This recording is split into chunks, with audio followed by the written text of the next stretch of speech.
ఈ ఫోటోలో మీరు చూస్తున్న మహిళ పేరు చెబితే రాజకీయ నాయకులకు ప్యాంట్లు తడిచిపోతాయి. అవినీతి చేసే అధికారుల గుండెల్లో రైళ్లు పరిగెడుతాయి. ఐఏఎస్ రోహిణి బాజీ భాకరే ఒకప్పటి కలెక్టర్. కలెక్టర్ అంటే సాదాసీదా కలెక్టర్ కాదామె. ఒకప్పటి కలెక్టర్ అన్నప్పుడే మీకు అర్థమై ఉండాలి. ఆమె నిజాయితీకి, ఆమె చేసిన అపారమైన సేవలకు ప్రభుత్వం గుర్తించి కలెక్టర్ విధుల నుండి తప్పించి సాధారణ ఉద్యోగం అయినటువంటి ఓ యూనివర్సిటీకి రిజిస్ట్రార్ గా ట్రాన్స్ఫర్ చేసింది కేరళ గవర్నమెంట్. 70 ఏళ్లలో 170 మంది కలెక్టర్ల తర్వాత మొట్టమొదటి మహిళా కలెక్టర్గా కేరళలోని సేలం జిల్లాలో ఛార్జ్ తీసుకుని రికార్డు క్రియేట్ చేసిన నిజాయితీ గల ఐఏఎస్ అధికారి రోహిణి స్టోరీ గురించి ప్రతి ఒక్కరూ తప్పకుండా తెలుసుకోవాలి. కానీ ఆమె గురించి తెలుసుకునే ముందు ఎప్పట్లాగానే చిన్న రిక్వెస్ట్. చాలా మంది మా ఛానల్ ని సబ్స్క్రైబ్ చేసుకోకుండానే వీడియోలు చూసేస్తున్నారు. దయచేసి మా వీడియో చివరి వరకు స్కిప్ చేయకుండా చూడండి. అప్పుడే మేమిచ్చే ఇన్ఫర్మేషన్ క్లియర్ గా అర్థం చేసుకోగలరు. వీడియో చేసి అలా వెళ్లిపోకుండా మా ఇన్ఫర్మేషన్ నచ్చితే వీడియోని లైక్ చేసి మా ఛానల్ ని సబ్స్క్రైబ్ చేసుకోండి. మరి వీడియోపై మీ అభిప్రాయాన్ని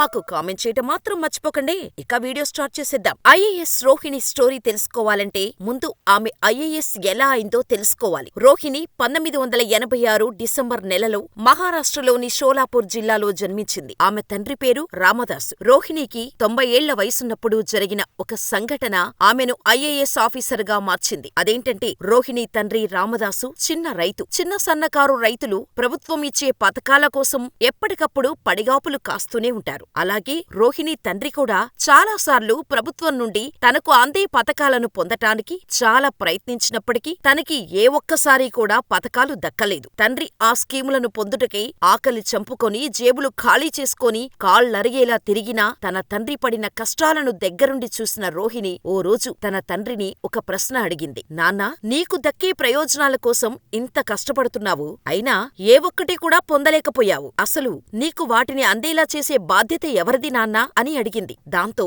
తల్లి, మన జిల్లాలో ఎవరి ప్రయోజనాలైనా వాళ్లకు అందేలా చేసేది కేవలం కలెక్టర్ గారే అని చెప్పాడు. అప్పుడు అర్థమైంది రోహిణికి, కలెక్టర్ గారు మాత్రమే జనాలకు వారి వారి ప్రయోజనాలను అందేలా చేయగలరు అని. తాను పెద్దయ్యాక కలెక్టర్ అయి తన తండ్రిలా ఏ ఒక్క రైతు కూడా ఆఫీసుల చుట్టూ తిరిగి ఇబ్బంది పడకూడదు అని నిర్ణయించుకొని ఎలాగైనా కలెక్టర్ అయి తీరాలి అని తనకు తాను శపథం చేసుకుంది. అనుకున్నట్టుగానే తండ్రి కష్టం ప్రతిరోజూ కళ్ల ముందు కనపడుతుంటే తనలో అంతకంతా కసి, పట్టుదల పెరగటం మొదలయ్యాయి. అదే కసితో ప్రభుత్వ పాఠశాలలో విద్యాభ్యాసం, ప్రభుత్వ కళాశాలలో ఇంజనీరింగ్ పూర్తి చేసి ఎలాంటి ప్రైవేట్ కోచింగ్ లేకుండానే సివిల్ సర్వీస్ పరీక్షల్లో మొట్టమొదటి ప్రయత్నంలోనే ఉత్తీర్ణత సాధించింది రోహిణి. దాంతో మొదట తమిళనాడులోని మదురై జిల్లాలో అసిస్టెంట్ కలెక్టర్ గా పనిచేసింది రోహిణి. తర్వాత డిండివన్ డిప్యూటీ కలెక్టర్ గా పనిచేసి మళ్లీ మదురై అదనపు కలెక్టర్ గా నియమించింది గవర్నమెంట్. ఆ తర్వాత సేలం జిల్లా కలెక్టర్ గా బాధ్యతలు చేపట్టారు. దాంతో సేలం జిల్లా తొలి మహిళా కలెక్టర్ గా ఆమె రికార్డు సృష్టించింది. సేలం జిల్లాలో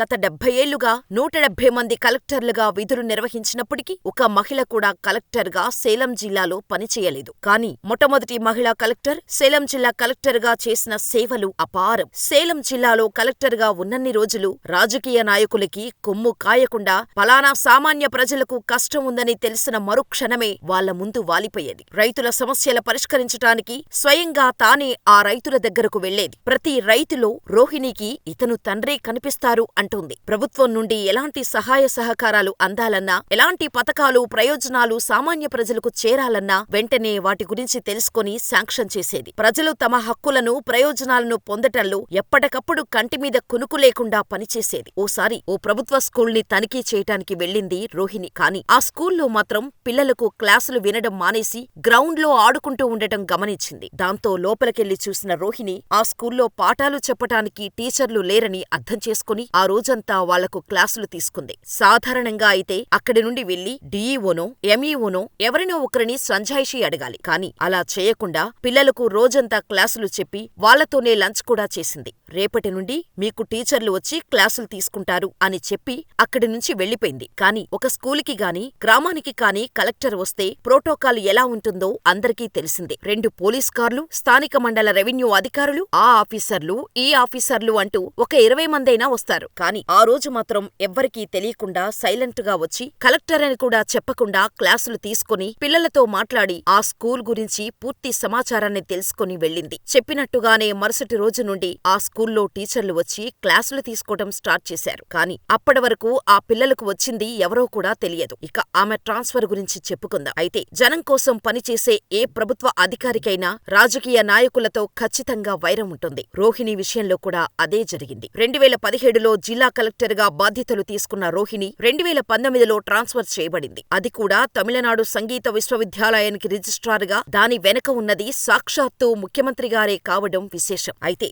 సేలం కలెక్టర్ రోహిణిని కారణం లేకుండా బదిలీ చేయలేదు. కారణం చూపి బదిలీ చేశారు అని కొన్ని వివరాలు తెలిసిన కలెక్టర్ కార్యాలయ అధికారులు చెప్పిన మాటలు. 2019లో జరిగిన పార్లమెంటు ఎన్నికల్లో ముఖ్యమంత్రి ఎడప్పాడి పళనిస్వామి నేతృత్వంలోని అన్నాడీఎంకే అభ్యర్థి గెలుపుకు ఐఏఎస్ రోహిణి సహకరించకపోవడం, ఎలక్షన్స్ సమయంలో జరిగిన కొన్ని సంఘటనలు ఆమెను ట్రాన్స్ఫర్ చేసేలా చేశాయి. పార్లమెంటరీ ఎన్నికల ప్రచారం కోసం కేంద్ర రహదారుల శాఖ మంత్రి నితిన్ గడ్కరీ సేలం ఫోర్టు మైదానానికి వచ్చినప్పుడు ముఖ్యమంత్రి ఎడప్పాడి పళనిస్వామి ఇల్లు ఉన్న కోట మైదాన్ నుండి తిరువగౌండనూర్ వరకు అన్నాడీఎంకే జెండా స్తంభాలను ఏర్పాటు చేశారు. ఆ తర్వాత డీఎంకే సభ్యులు, జిల్లా ఎన్నికల అధికారి, కలెక్టర్ రోహిణికి ఫిర్యాదు చేశారు. దాంతో వాటిని గమనించిన రోహిణి అవి చట్టవిరుద్ధంగా ఉన్నాయని, పర్మిషన్ తీసుకోకుండా ఎలా పెడతారని ఫైర్ అయ్యి వెంటనే జెండా స్తంభాలను తొలగించాలని కలెక్టర్ రోహిణి ఆదేశించింది. దాంతో ముఖ్యమంత్రికి కాలిపోయింది. ఆ తర్వాత సేలం 5 రోడ్డు ప్రాంతంలో ఫ్లయింగ్ ఫ్లైఓవర్ ప్రారంభోత్సవ కార్యక్రమం జరిగింది. ఈ కార్యక్రమానికి ముఖ్యమంత్రి ఎడప్పాడి పళనిస్వామి హాజరై వంతెనను ప్రారంభించారు. అయితే ఈ కార్యక్రమంలో ఊహించని విధంగా డీఎంకేకు కొత్తగా ఎన్నికైన సేలం లోక్సభ సభ్యుడు పార్థిపన్తో పాటు కొంతమంది సభ్యులు పాల్గొన్నారు. అయితే ముఖ్యమంత్రి వేదికపై ఉండగానే అన్నాడీఎంకే, డీఎంకే సభ్యుల మధ్య గొడవ మొదలైంది. దాంతో ముఖ్యమంత్రి తీవ్ర మనస్తాపానికి గురయ్యారు. ప్రజాప్రతినిధిగా ప్రమాణ స్వీకారం చేయనప్పుడు పార్థిపన్ను ఎవరు పిలిచారు అంటూ తీవ్రస్థాయిలో జిల్లా కలెక్టరైన రోహిణిపై మండిపడ్డారు. నిజానికి పార్థిపన్ సేలం లోక్సభ స్థానం నుంచి గెలుపొందిన తర్వాత పలుమార్లు కలెక్టర్ను కలిసి ప్రజల సమస్యలను విన్నవించారు. దాంతో ప్రతిపక్ష పార్టీకి చెందిన లోక్సభ సభ్యుడిని కలెక్టర్ వ్యక్తిగతంగా కలవటం కూడా అన్నాడీఎంకేకు నచ్చలేదు. వారు ముఖ్యమంత్రి చెవికి తీసుకెళ్లారు. సేలం జిల్లా కలెక్టర్గా రోహిణి పదవీ బాధ్యతలు చేపట్టిన 2 ఏళ్లలో జిల్లాలోని 10 మంది అన్నాడీఎంకే శాసనసభ్యుల వ్యక్తిగతంగా స్వలాభానికి కోరిన కాంక్షలు పట్టించుకోలేదని జిల్లా అన్నాడీఎంకే సభ్యులు ముఖ్యమంత్రి దృష్టికి తీసుకువెళ్లారు. ఇలా అనేక కారణాలు ఉన్నప్పటికీ సేలంలో డీఎంకే ప్రాబల్యం పెరిగింది కాబట్టి ముఖ్యమంత్రికి ప్రత్యక్ష మద్దతుదారుగా వ్యవహరించే కలెక్టర్ ఉంటేనే ఇక్కడ రాజకీయాలు చేయవచ్చు అని భావించి రోహిణిని